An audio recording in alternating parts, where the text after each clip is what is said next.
Hello and welcome back to the workshop. Something different this time. This is a car that belongs to a friend of mine. He's been working on it for a few years, and it's maybe the ultimate E34 wagon. This is started as a 93 530, an early 530, a 693 build car. And it now has an S62 out of an E39 M5 in it. It's also got the 6-speed manual, 315 limited slip differential, I think out of an E32 750. Sitting on H&R springs with Coney shocks, M5, I think it's M5 front and rear bumpers. Actually, no, M Sport front bumper. The M Aero mirrors, white with blue interior. Mostly, I think it's all original paint, and it still has some remnants of a blue pinstripe, which is kind of cool. It's pretty amazing because it drives as if you would expect, an E39 M5 to drive. Tons of power, amazing sound. I'm surprised how well it handles, actually, considering it's just H&Rs and Coneys. It's nothing really high tech. It's got M5 sway bars also. I took it out the other day. It's super dusty right now from us being out driving it around, but took it out and drove it for a few hours on Thursday, and I was impressed with how much grip it has and how flat it corners. It's a little firm on low speed stuff, but man, when you're in the hills, it just grips, and on the highway, it's really, really very comfortable. Everything works. AC is cold, sunroof and everything. He's been basically, it's going to be going up for sale. It's going to be on Cars and Bids starting on Monday, so a couple days from now. And he asked me if I wanted to go drive it for a bit so I can give some feedback on it and kind of give it a shakedown and see if I came up with anything that I felt was not quite right. So we'll get in a little closer. We'll do some walk around, and we will take it for a bit of a drive. And we'll go from there. Yeah. Out in the front, that is the M Sport bumper, so slightly deeper lip that juts out a little further compared to M5. It's got the M system wheels, staggered. It looks like 17x8 front, 17x9 rear. Tires look a little taller than typical. 245/45 on the front, and 275/40/17 on the rear. Some meaty tires. That's probably one of the reasons why it grips so well. The turn-in is incredible.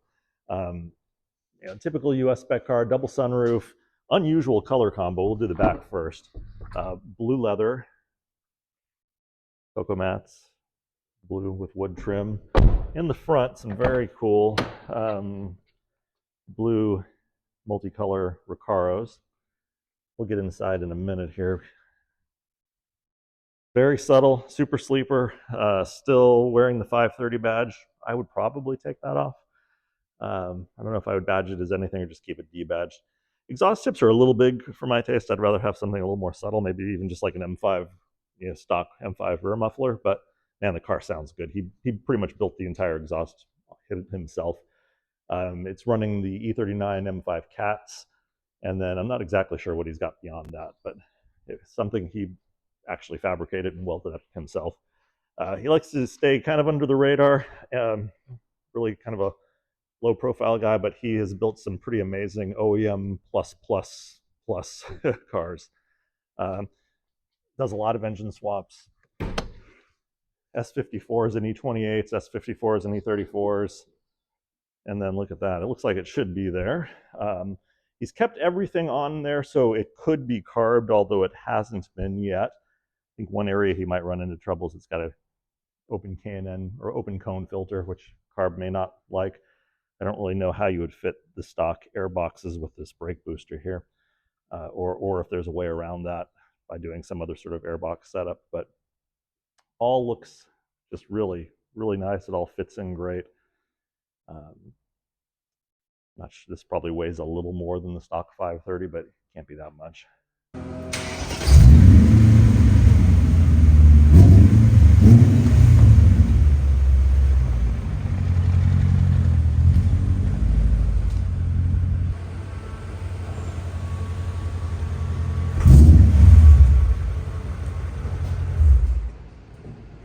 From behind the wheel, you really would not know anything was going on. Stock E34 cluster, typical, Continental head unit, which looks correct. kind of go down. Oh, there's a manual that wouldn't have been there, but and a 6-speed. New old stock blue leather shift boot, which is a nice find. And then a couple of extra gauges, oil temp and oil pressure. Let's fire it up here. Everything works like you would expect.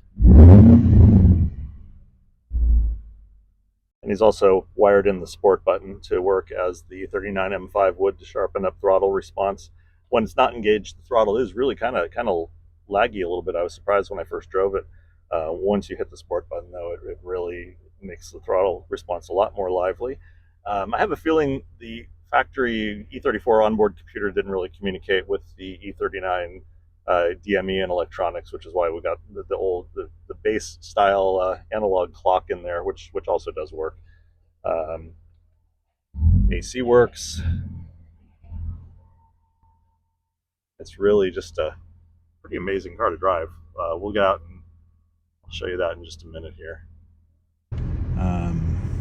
Air conditioning's on, sport button engaged, oil temp's about 160 degrees, coolant right in the middle. That little bit of noise you might hear is the blower. It seems like on number 2 you get that noise from the blower. It goes away on 1, goes away on 3. Leave it there for now. 3.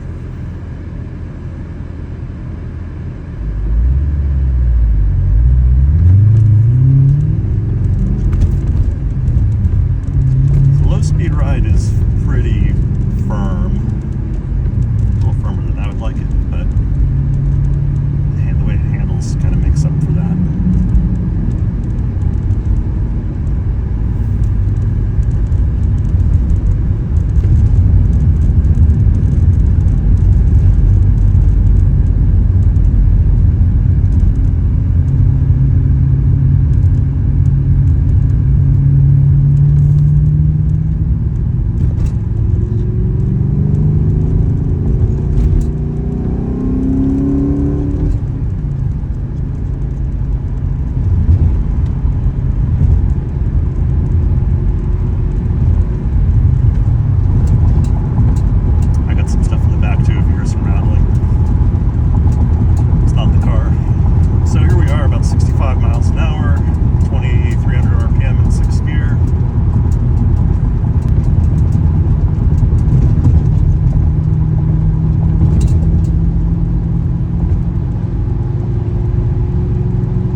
auction closes at St. Mary's College in Moraga Sunday morning, the 22nd, and the car will be there.